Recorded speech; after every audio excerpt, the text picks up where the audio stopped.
प्रजासत्ताक दिवस 31 अक्टूबर 2022 ऑनरेबल सरदार पटेल साहब की मेमोरी में बहुत ही धूमधाम से जो है हमारे सरदार पटेल जी को भी कहीं मतलब शिल्पी थे। उन्होंने सारे भारत पर विदेशियों ने आकर हुए शासन किया, जिन्होंने धर्म, क्षेत्र, भाषा, जाति को संस्कृति के नाम पर विवाद करने का प्रयास किया। लेकिन उन्होंने 560 की लगभग सारी जो हमारी रियासतें थी, जो राजा थे, सबको उन्होंने एक करने अपनी पूरी भूमिका निभाई। और ये जीवन से संबंधित राज्यों का विलय, एकीकरण, पुनर्गठन, मतलब उनकी आप एक एक चीज़ देखेंगे तो आपको पता चलेगा कि भारत में कितना काम हुआ है। और आज स्टूडेंट्स को चाहिए इन तमाम चीज़ों को वो पढ़ें और दूसरों में डिस्कस करें। जम्मू कश्मीर राज्य जो है भौगोलिक रूप से भारत और पाकिस्तान दोनों से सटा हुआ है।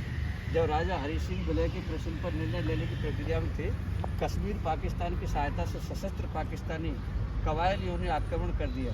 24 अक्टूबर 1947 को महाराजा द्वारा दी गई व्याकुलता भरी अपील पर भारत सरकार ने जम्मू कश्मीर का विलय स्वीकार कर लिया और क्षेत्र की रक्षा के लिए सैन्य सहायता और सैनिकों को भेजा।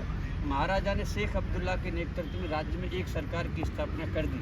लंदन में भारत के उच्चायुक्त BK कृष्ण मेनन जी ने भारत की पहली आधिकारिक प्रतिक्रिया जारी की 9 नवंबर 1947।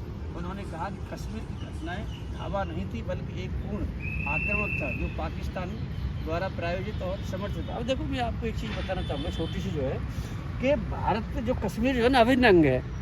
अब जो है ना वो पाकिस्तान ने ऑक्यूपाइड कर रखा है, इधर अस्काई चीन ने कर रखा है। हमारे पास जब दस्तावेज है, मेरे को यही समझ में नहीं आती है कि हमारे पास सब भारत की सरकार इतनी मजबूत है और हम सब और हमारे पास दस्तावेज है सरकारी, तो भाई हमारी ज़मीन को क्यों नहीं दे रहे आप लोग?